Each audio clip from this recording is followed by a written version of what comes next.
민수기 14장 6절에서 10절 말씀을 통해 하프타임, 승리의 전략은 감사합니다 라는 말씀 제목으로 메시지를 전가하도록 하겠습니다. 하프타임, 승리의 전략을 세워야 되는데요, 그 전략이 바로 감사합니다. 저는 개인적으로 장거리 여행을 그렇게 좋아하지 않습니다. 그런데 장거리 여행을 할 때마다 기대하는 것이 있습니다. 휴게소예요. 휴게소. 막상 내리면 크게 할 일도 없는데 그냥 휴게소가 좀 기대가 되고 설레고 그래요. 가장 큰 이유는요, 휴게소에서 먹을 수 있는 음식 때문입니다. 사실 그렇게 맛있지도 않아요. 그런데 휴게소에 들리면 우동은 꼭 먹어야 될 것 같아요. 그리고 휴게소에 파는 그 그릇에 담겨있는 감자 있잖아요, 그거는 꼭 이렇게 먹어야 될 것 같고, 그리고 다시 차를 탈 때 호두 과자 정도는 좀 사가지고 이렇게 좀 타야 될 것 같은 그런 생각이 좀 들어요. 근데 대부분 결국은 그냥 커피 하나만 사가지고 올 때가 더 많습니다. 그런데요, 이 차가 휴게소에 진입할 때면 이 세 가지를 떠올립니다. 그러면서 여유를 찾는 거죠. 한참 고속도로를 달릴 때는요, 앞차와의 간격도 생각해야 되고, 차선 변경도 신경 쓰이고, 또 속도도 너무 빠를 수도 없고 느릴 수도 없고 신경 쓰이고, 그러니까 주변의 경치를 둘러볼 여유가 없습니다. 그렇게 운전만 하는 거죠. 이때는 긴장의 시간입니다. 그런데 이제 휴게소로 차가 서서히 속도를 줄이고 진입하면요, 이제 먹는 생각도 하면서 차의 속도뿐 아니라 긴장의 속도, 마음의 속도도 줄입니다. 그렇게 속도를 줄인 다음에 멈추는 것이 휴게소입니다. 고속도로를 달리는 삶이 인생입니다. 열심히 달리느라 주위를 돌아보기 힘들다는 거죠. 남들이 열심히 100km 달려가니까 나 혼자 속도를 줄이려니까 힘든 거예요. 또 나 혼자만 처지는 것 같습니다.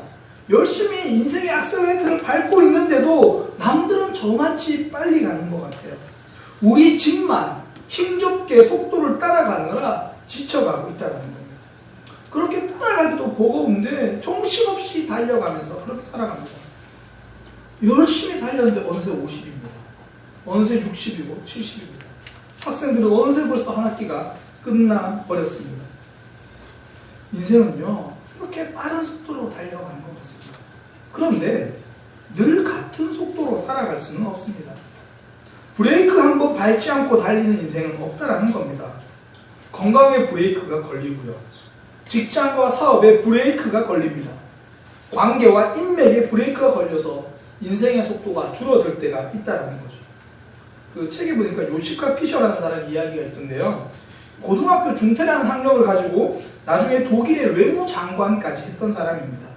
젊은 날은 할 게 없으니까 노숙자 신세로 지내고 방랑자 신세로 지내기도 하다가 자동차 직공으로 좀 일하기도 하고, 그러다가 택시 운전사로 좀 나름대로 자리를 잡았는데요, 1983년도에 택시 운전사로 있다가 당시에 독일의 이 녹색당이 굉장히 바람을 일으키던 그런 선거 때에 일약 그 선거의 바람을 타고 국회의원이 됩니다.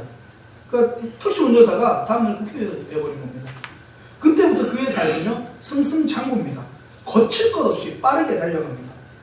그러다가 1996년에요, 아내에게 이혼 통보를 받게 됩니다. 인생의 브레이크가 걸린 거죠. 사실 그는요, 1983년 첫 국회의원이 되고 나서부터 집요하게 권력이라는 목표를 향해서 달리기 시작했습니다. 다른 건 보지 않았습니다.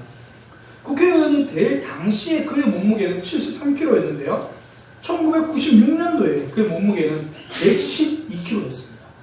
40kg가 넘게 늘었죠. 단지 살이 쪘다는 말이 아니라 그의 내면이 엉망진창이 되어가고 있었다는 것이 비만으로 드러난 겁니다. 늘 폭식과 폭음, 늘 그렇게 스트레스를 풀려고 했던 거죠. 그러니까 요시카 피셔는 아내로부터 이혼 통보를 받기 이전부터 철저하게 무너져 내리고 있었습니다. 그런 상황에서 아내에게 이혼 통보를 받았어 그의 인생이 이제 고속도로처럼 달리던 삶에서 내려오게 됐습니다. 휴게소 같은 곳으로 들어가게 된 거죠. 여행을 갈 때는 우린 휴게소는요, 내가 원해서 들어갑니다. 그런데 인생 여행에서는 이혼, 실직, 질병, 사고, 예상치 않고 결코 원하지 않는 이유 때문에 우리는 휴게소에 들어가게 됩니다. 중요한 것은 그 휴게소를 충전의 시간으로 사용하느냐, 절망의 종착지로 만드느냐, 그 차이가 있다는 거죠. 요시카 피셔는요, 그 시간을 쉼과 충전의 휴게소로 만들었습니다. 그때부터 폭은 끊었고요, 폭식하지 않았습니다. 생활 습관을 바꾸기 시작하고 운동을 시작했습니다. 달리기를 시작했는데요, 1년 만에 37kg를 감량했습니다. 이게 소망이죠. 몸매만 달라진 게 아니라 삶과 가치관도 바뀌어서 완전히 새로운 사람이 되었습니다. 아내에게 이혼 통보를 받고는 정치적으로도 이제 완전히 자기가 끝났다라고 생각하고 한적한 시골에 잠적해 있었는데요, 완전히 재기해서 1998년도에는 통일된 독일의 부수상 겸 외무상까지 되었습니다. 인생의 브레이크가 걸리고 삶의 속도가 느려진 그 시간을 그는 과거의 시간으로 만들지 않았고요, 도약을 위한 준비의 시간으로 만들었다는 겁니다. 원래 휴게소가 그런 장소잖아요. 속도를 줄이고 휴게소를 들어가서 멈춰섭니다. 근데 그 자리가 마지막 도착지는 아닙니다. 목적지가 아니라는 거죠. 그냥 거기서 충전해야죠. 화장실도 다녀오고 커피도 한 잔 마시고 또 운전할 때 지루하지 않게 오징어 같은 거 사가지고 준비해서 들고 가고 다시 잘 달릴 수 있도록 준비하는 시간, 그 장소가 휴게소입니다. 우리의 인생에서도 속도가 느려지는 휴게소 같을 때가 있습니다. 남들은 빨리 달리고 있는데 나는 몸도 마음도 내 맘 같지 않고 우리 가정만, 우리 집만 자꾸 뒤처지는 것 같고 환경과 상황이 내 뜻과 전혀 다르게 가고 있는 거죠. 나는 멈춰져 있을 때 상대방은 늘 더 빠르게 보입니다. 답답하죠. 그리고 한 치 앞도 모르는 그런 상황에 닥칠 때가 있습니다. 하지만 이곳은 종착지가 아닙니다. 단지 새로운 준비를 할 수 있는 휴게소일 뿐입니다. 축구에서 휴게소 같은 것이 하프타임이죠. 축구는 전반 45분, 후반 45분을 뜁니다. 그리고 중간에 15분의 하프타임이 있습니다. 유능한 감독은요, 이때를 단지 쉬는 시간도 활용하지 않습니다.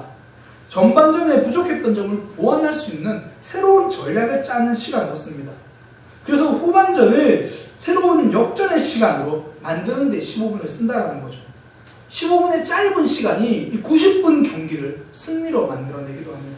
그래서 축구 보다가 자꾸 전반전에 답답하면 하는 말 있잖아요. 빨리 끝나라. 전반전 빨리 끝나라. 그래서 좀 하프타임에 소위 말해서 감독한테 욕 한번 먹고 그래야 좀 정신 차리지, 그런 얘기를 하잖아요. 왜 그런 이야기를 하는가요? 하프타임의 힘을 우리는 알고 있어서 그래요. 비록 짧은 15분이지만 그 멈춤의 시간에서 전략을 수정하는 시간이고 경기의 판세를 뒤집는 그런 시간이라는 것 우리 모두는 알고 있어서 그래요. 성도에게 주일이 하프타임입니다. 6일 동안 바쁘게 달려왔고 정신없이 살아왔으면 하루 하나님께 예배하면서 인생의 전략을 돌아보는 거죠. 6일 동안 나도 모르게 욕심이 전략이었던 거죠. 그러니까 주일날 절제의 전략으로 바꿉니다. 나도 모르게 거짓의 공격에 정신 못 차리고 당하고 있었는데 예배를 통하여 다시 한번 거룩의 전략을 짜고 거짓을 이겨내는 겁니다. 하프타임을 만나면 전략을 잘 짜야 승리할 수 있습니다. 오늘은 하프타임입니다. 일주일의 삶을 새롭게 점검하는 하프타임이 될 것이고요. 또한 오늘은 10월 1일입니다. 1년의 하프타임. 상반기를 이제 끝내고 하반기를 시작합니다. 또 어떤 분들에게는 지금이 인생의 하프타임인 분들이 있습니다. 멈춰섰습니다. 가지 못합니다. 답답합니다. 그러나 이 하프타임을 단순히 흘려가는 시간이 아니라 전략을 잘 짜서 준비하는 시간이 되시기를 소망합니다. 무기력했던 전반전을 반전시킬 수 있는 하프타임, 그 시간이 되기를 소망합니다. 우리가 그렇게 달려가기 위해서요, 저는 우리 하반기를 승리하는 시간을 만들기 위해서, 남은 인생을 승리하기 위해서 우리 공동체의 전략을요, 감사로 정했습니다. 감사의 전략을 가지고 승리할 수 있다는 거죠. 감사의 특징이 뭐냐면 약함이거든요. 내가 약해도 되는 게 감사예요. 왜냐하면 내 힘으로 한 것을 감사하지 않거든요. 내 힘으로 못한 것, 나는 약한데 다른 사람의 강한 도움을 받은 것, 그게 감사거든요. 이번 월드컵 이제 독일전 승리했잖아요. 이제 우리나라 월드컵 끝났지만 독일전 승리하고 나서 이 골키퍼 조현우 선수가 거짓말을 했다라는 논란이 휩싸였습니다. 인터뷰 때 거짓말을 했거든요. 독일전 승리하고 나서 인터뷰 때 그가 이렇게 말했습니다. 저는 정말 아무것도 한 게 없습니다. 그러니까 사람들이 이제 인터넷에서 막 댓글 다는 거예요. 이 거짓말이라고. 자기가 99% 다 해놓고 무슨 자기가 안 했냐고. 그러니까 그의 말이 그거죠. 다른 선수들의 도움이 있었고 코치들의 도움이 있었고 혼자 힘으로 한 것이 아니다. 그걸 인정한 거죠. 그러니까 감사의 말을 그렇게 표현한 겁니다. 많은 사람들이요, 성공의 자리에 서면 그런 얘기 하잖아요. 부모님께 감사합니다. 제가 여기까지 오게 해준 누구 어떤 사람들에게 감사합니다. 입에 발린 이야기가 아니죠. 내 힘으로는, 자신만의 힘으로는 여기까지 올 수 없다는 걸 알았기 때문입니다. 독일전 이야기를 하나 좀 더 할게요. 제가 이 축구 얘기를 시작한 초반에 한 얘기가 있어요. 둘이서 이제 응원을 했는데, 여보, 오늘 김영권이 실수하면 안 돼. 오늘 김영권이 정말 잘해야 돼. 아내가 물어요. 왜요? 이번 주일날 설교에 예화로 들어가거든요. 너무 잘해버렸어요, 지금. 고등학생이던 김영권은요, 전주공고 축구부 소속이었습니다. 그는 전지훈련이 다가오면 말수가 줄어들었습니다. 전지훈련비를 낼 돈이 없어서 그래요. 중학교 3학년 때 아버지가 보증을 잘못 써가지고 집안의 전 재산을 잃어버리게 됩니다. 보증 서지 말지어다. 보증 서면 안 됩니다. 절대 안 됩니다. 우리 사이에 보증도 못 써줘. 우리 사이에 보증 부탁하는 거 아닙니다. 그 사이가 진짜 사이예요. 보증 부탁 안 하는 겁니다. 전 재산 잃어버렸어요. 그래서 그는 축구화를 사기 위해서도 아르바이트를 해야만 했습니다.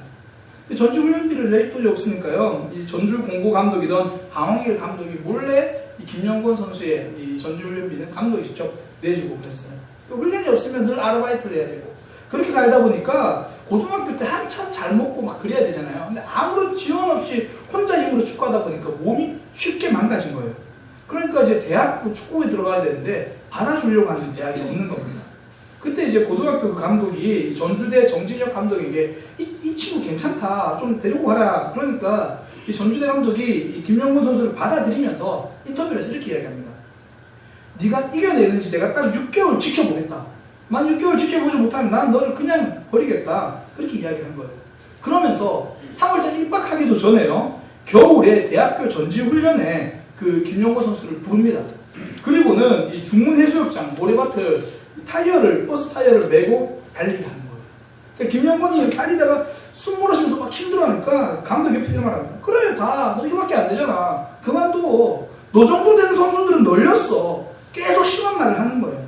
김영권 선수가요, 막 소리 지르고 광 지르면서 막 달렸습니다. 그 모습을 지켜보던 정 감독이요, 입학 등록금을 자신이 내어주었습니다. 이후에 김영권은 청소년 대표가 되고요, 대학 2년 때 일본 제1리그 도쿄FC와 계약하게 됩니다. 계약금을 받자마자 찾아간 사람은 바로 이 정 감독입니다.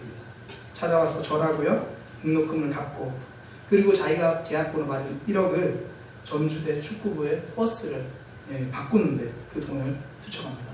아직까지 여전히 자기 아버지는 힘들고 가정 힘들지만 내가 받은 그 사랑, 감사를 표현한 거죠. 버스 타이어를 끌고 다니던 소년이 버스를 끌고 온 거예요. 이제는 여기까지 올 수 있었던 것이 내 힘이 아니라는 걸 인정한 겁니다. 내 힘이 아니라는 걸 인정하는 거, 이게 감사입니다. 더 정확히 표현하면 나를 도와주는 힘을 기대하고 받아들이는 것, 이게 감사입니다. 오늘 본문에 보니까 가나안 땅 정탐을 하고 나서요, 10명은 불평과 원망의 보고를 합니다. 가나안 땅이 너무 좋아요. 너무 좋은데 우리 힘으로는 들어갈 수가 없어요. 그들이 보기에 우리는 메뚜기와 같습니다. 자기 힘만 본 거예요. 그러니까 원망하고 불평밖에 못합니다. 좌절이죠. 실망입니다. 근데 여호수아와 갈렙에게 있어서 가나안 땅은 감사의 땅이죠. 우리 힘으로 들어갈 수 있는 것이 아닙니다. 하나님의 힘으로 들어갈 수 있습니다. 8절에 그 땅을 우리에게 주시리라. 지금까지 도와주셨던 하나님의 일관성을 믿고 있는 겁니다.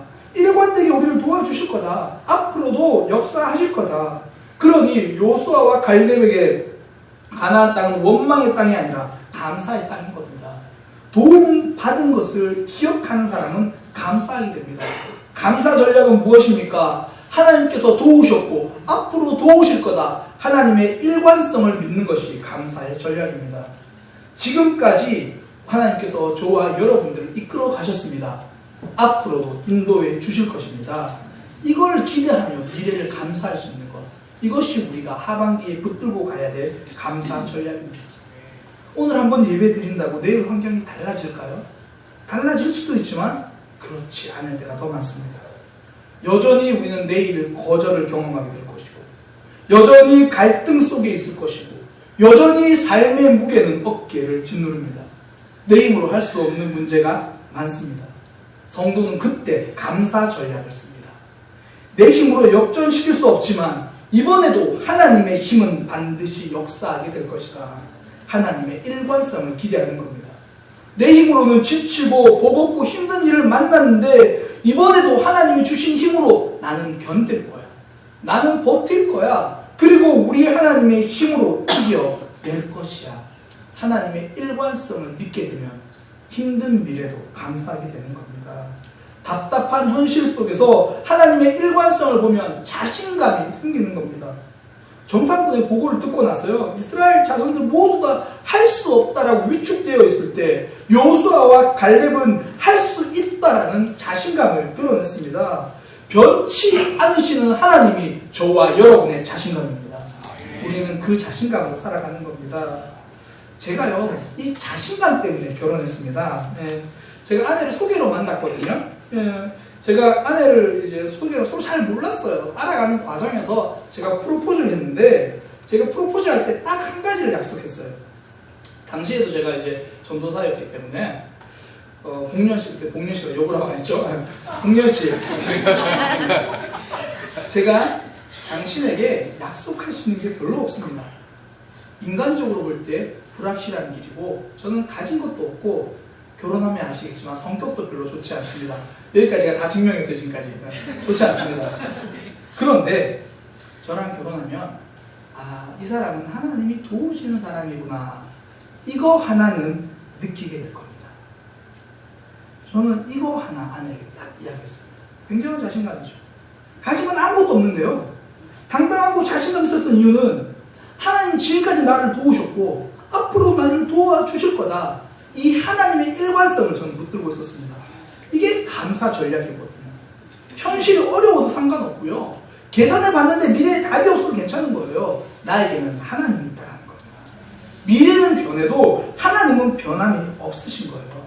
이걸 기대하는 거. 그러니까 저는 결혼도요, 이 감사 전략으로 결혼한 겁니다.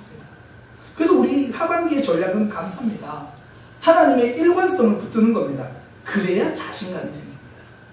걱정과 염려가 뭔가요? 자신감을 놓친 거잖아요. 하반기에 내 형편이 나아질 수 있을까? 하반기에 내가 더 열심히 노력할 수 있을까? 새로운 길이 열릴까? 자꾸 위축되잖아요. 형편은요, 낙관적인 경우가 거의 없습니다. 우리가 만나게 될 내일은 대부분 위험하고요, 불안하고 답답합니다. 그래서 내일을 생각하면 오늘 밤에 잠이 오지 않는 게 당연합니다. 걱정되고 염려됩니다. 상황만 보면 자신감은 사라집니다. 이때 여호수아와 갈렙의 전략은 무엇입니까? 하나님의 일관성입니다. 남들은 한숨 쉬고 통곡할 때 그들은 당당하게 소리칩니다. 7월달 와라! 2018년도 와라! 나는 나의 모든 생에 와라! 하나님은 지금까지 역사하셨고 지금부터 역사하실 것이다. 이것이 우리의 전략입니다. 그래서요, 성도는 그 하나님의 역사를 기다리는 기간 동안 이 믿음의 굳은 살이 좀 있어야 돼요. 운동선수는요, 손과 발의 굳은 살이 실력을 증명하잖아요. 성도는 믿음의 굳은 살이 성숙을 증명합니다. 아브라함이 처음 75세 때 하나님 아브라함을 부르셨잖아요. 그때는 믿음의 굳은 살이 별로 없었어요. 가는 거니까 애국으로 가버리고, 조금 있다가 하나님이 내가 축복해줄게, 그러니까 네 하나님, 우리 하인이 좀 이렇게 제 상속자가 될 겁니다. 그거 아니야. 그래요? 그러면 또 아내의 말을 듣고 하가를 취해가지고 이스마엘을 낳습니다. 하나님 얘인가요? 그거 아니야. 그렇게 25년이라는 시간이 지나면서 그의 삶에서 굳은 살이 생겨가는 겁니다. 하나님이 약속하셨던 그 하나님은 변함없이 성취하시는구나. 믿음의 굳은 살이 생기는 거죠. 믿음의 굳은 살이 생기고 나니까요, 하나밖에 없는 아들 이삭도 드리라는 말씀에 순종합니다. 죽은 자도 다시 살리실 하나님을 기대하는 겁니다. 믿음의 굳은 살은요, 하나님을 기다리는 힘입니다. 굳은 살이 생기는 동안은 좀 아파요. 물집도 생기고요, 힘들어요. 그러나 굳은 살 없이는 실력이 생기지 않습니다. 하나님의 응답이 느린 것 같고, 그래서 아프고, 당장 버틸 힘이 없어서 물집이 터지기도 하고, 그로 인해서 우리는 더 단단해질 것입니다. 그리고 결국은 하나님이 일하시는 순간을 보게 될 것입니다. 인내를 온전히 이루라. 이는 너희로 온전하고 구비하여 조금도 부족함이 없게 하려 함이라. 하나님께서 역사하시는 겁니다. 이것을 보면 감사하게 되는 거죠. 그래서 우리 하반기 전략은요, 하나님의 일관성을 기대하며 감사하는 거예요. 보세요. 아브라함, 이삭 주셨잖아요. 이스라엘 백성들 결국은 가나안 땅에 들어갑니다. 다윗에게는요, 그렇게 사울에게 쫓겨다녀도 그는 왕이 되더라고요. 하나님은 반드시 열매를 주십니다. 전 농사를 안 지어봤는데 지을 생각도 없어요. 굉장히 어려울 것 같아요. 농사 쉽지 않습니다. 땀이 들어가야 되고 눈물이 들어가야 되고 그래야 농작물이 자란대요. 그런데 내 힘든 고난을 생각하면서 농사 짓는 사람은 없습니다. 열매를 보고 농사를 짓는 거예요. 농사의 목적은 고생이 아니라 결실입니다. 우리가 힘들어도 감사할 수 있는 것은요, 하나님께서 우리 삶에 열매를 주실 것이라고 확신하기 때문입니다. 그래서 또 다른 감사 전략이 뭐냐면 열매를 기대하는 겁니다. 가나안 땅을 정탐하고 돌아온 정탐꾼들이요, 포도송이를 얼마나 큰지 어깨에 메고 옵니다. 탐스러운 석류와 무화과를 가지고 왔다고 합니다. 그 땅의 열매를 가지고 와요. 그런데 얼굴은요, 기쁘지 않습니다. 얼굴은 어두워요. 힘이 없는 거예요. 이렇게 좋은 포도를 우리는 먹을 수 없다는 거죠. 이렇게 좋은 석류를 우리는 먹을 수 없다는 거죠. 열매를 가질 수 없는 모습을 보는 거예요. 그러니까 삶이 감사가 있을 수 없죠. 절망인 거예요. 남들은 좋은 차 타고 다니는데 내 삶은 그렇지 않을 것 같다고 답답해하는 거죠. 이때 딱 두 사람만 싱글벙글합니다. 여호수아와 갈렙은 너무 즐거운 거예요. 이 포도 곧 먹을 수 있다는 겁니다. 이 석류 곧 먹을 수 있다는 겁니다. 하나님께서 이 열매를 주실 것이기 때문입니다. 그걸 믿으니까 없어도 감사한 거예요. 포도 한 송이만 보고도 포도 나무를 보는 겁니다. 그게 열매를 보는 것, 이게 감사 전략입니다. 그 피로스의 승리라는 말이 있는데요. 이 피로스가 고대 그리스 지방의 에피로스라는 나라의 왕입니다. 근데 이 피로스가 굉장히 강력한 군사력을 가지고 있었거든요. 그래서 그리스에 있었지만 그리스를 넘어서 로마까지 공격을 했습니다. 그래서 초기 로마에서는 이 피로스가 굉장히 두려운 그런 왕, 강자였어요. 그래서 이제 피로스가 로마를 점령해야겠다라고 하니까 참모였던 케네아스가 묻습니다. 전하, 이번에 로마로 출정하시면 승리하시겠죠? 오, 그래, 분명히 우리가 이길 거야. 그럼 그 다음 뭐 하실 건가요? 아, 로마를 점령하면 이탈리아 전 땅을 다 점령해야지. 이탈리아 다음에는 시칠리아 섬까지 점령할 거야. 그 다음에는 지중해를 넘어서 카르타고까지 점령할 거야. 우와, 그럼 전 세계를 다 점령하는 거네요? 그래. 그러면 그 다음 뭐 하실 건가요? 그때는 좀 쉬어야지. 그때부터는 내가 지금까지 이겼던 승리 이야기를 하면서 늘 먹고 놀고 쉬면서 이야기하면서 보낼 거야. 그때 참모가 이렇게 이야기합니다.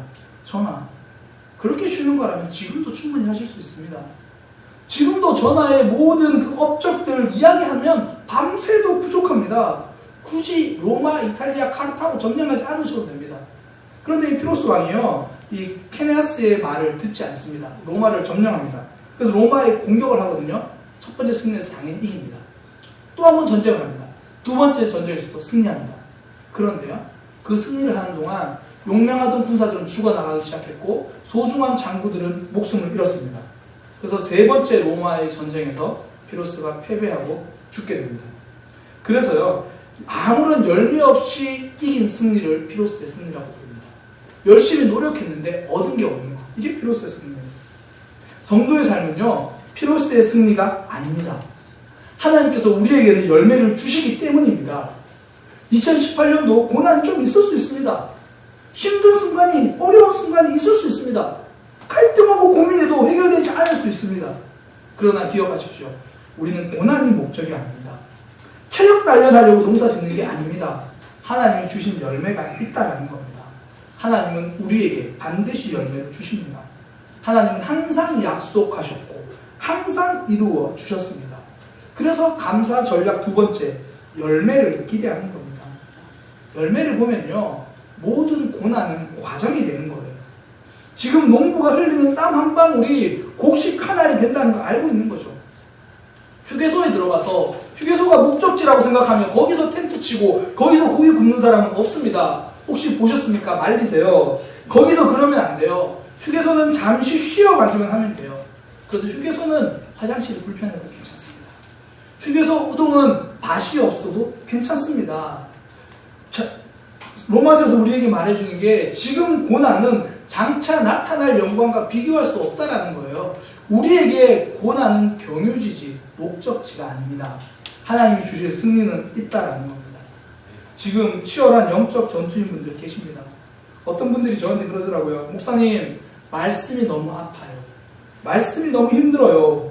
사랑하라는 말씀은 들리는데 사랑도 안 되고, 헌신하라는 말은 들리는데 내 현실이 더 힘들고, 내 삶은 조금도 바꾸고 싶지 않은데 자꾸 말씀이 나를 두드리니까, 그 두드림이 노크에서 끝났으면 좋겠는데 망치로 가슴을 치고 망치로 내 마음을 치니까 너무 아파요. 그 전투가 싫어요. 그 전투가 힘들어요. 그러나 기억하시기 바랍니다. 여리고 전투가 목적이 아닙니다. 아이성 전투가 목적이 아닙니다. 가나안 땅에 들어가서 행복을 누리는 것이 하나님의 목적입니다. 지금 치열한 전쟁 중이십니까? 고난 중에 있으십니까? 있는 곳이 목적지가 아니라 경유심을 기억하시기 바랍니다. 하나님은 우리에게 고난을 목적으로 주신 적이 없습니다. 예수님의 십자가조차도 부활을 위한 과정이었습니다. 우리는 고난에 평생 머물지 않을 겁니다.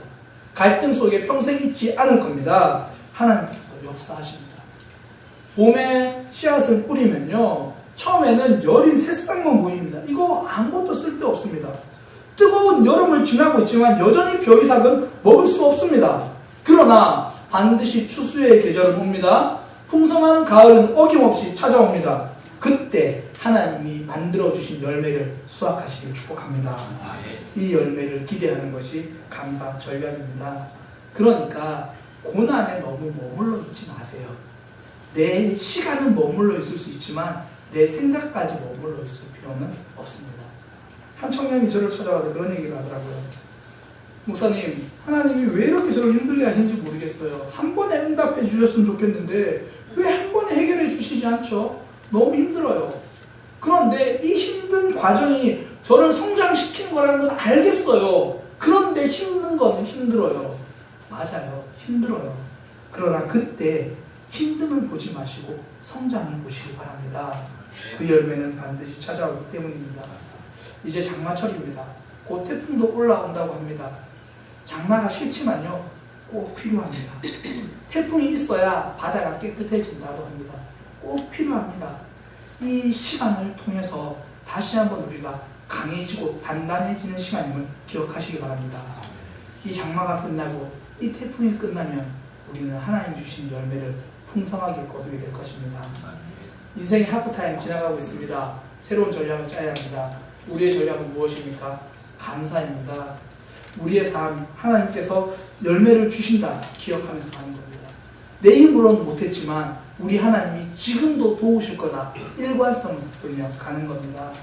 우리의 삶이 그렇게 가진 삶이 되기를 축복합니다. 우리 그런 마음으로 함께 좀 찬양했으면 좋겠습니다. 하나님, 우리의 삶은 은혜 아니면 살아갈 수 없습니다. 내 호흡마저도 다 주님의 것입니다. 세상 평안과 위로는 내게 없지만 예수님이 계십니다. 그 예수님 바라보며 감사하며 살겠습니다. 함께 찬양하겠습니다.